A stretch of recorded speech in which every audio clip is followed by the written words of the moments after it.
На социјалните мрежи одекнаа статуси на револт и незадоволство од страна на жителите на село Караслари, поради тоа што го немаат основното водата, при тоа среде лето на високите температури.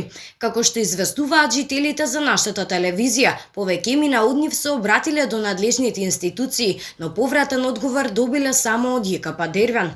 Оттаму велат дека недостатокот на вода се појавува поради несовесноста на одредени корисници на водата, кои што истото ја користат ненаменски, односно за наводнување на земјоделските површини, а истовремено капацитетот на резервоарот за вода на село Караслари е предвиден исклучиво за потребите на домаќинствата и е сосема доволен доколку водата се користи наменски, посочуваат во пораката од ЈКП Дервен. Жителите пак цврсто стојат на ставот дека не е проблемот што некои личности несовесно ја користат. Тие сметаат дека проблемите почнале откако се отворила индустријската зона, а дека сега веќе нема ни 10% од семејствата што се занимаваат со земјоделство. Тие велат дека како би плаќале сметки ако немаат вода.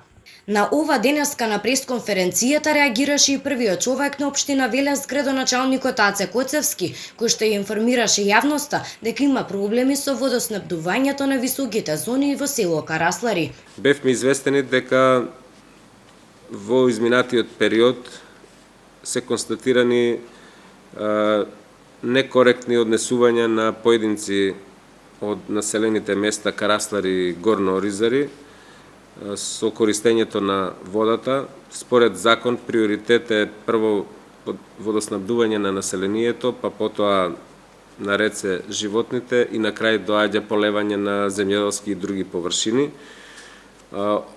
За голем процент е намалена загубата на вода во Караслари, откако се поставени повеќе водомери.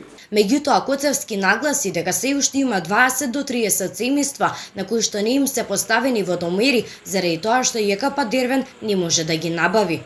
И тие граѓани ја користат таа можност, бидејќи плаќаат паушален износ за потрошена количина на вода, користат многу поголеми количини за полевање на земјоделски површини и на тој начин оневозможуваат граѓаните кои имаат куќи во повисоките зони да имаат континуирано и редовно водоснабдување. Но како и на кој начин ќе се реши овој проблем, не објасни никој од надлежните институции. Дали овој проблем за жителите на село Караслари ќе биде скриен под тепих или пак има пронаоѓање на решение за брзо време, останува да видиме во наредните денови, но сепак водата е основен фактор за преживување во 21 век. Немањето вода е сериозен проблем кој што бара итна реакција.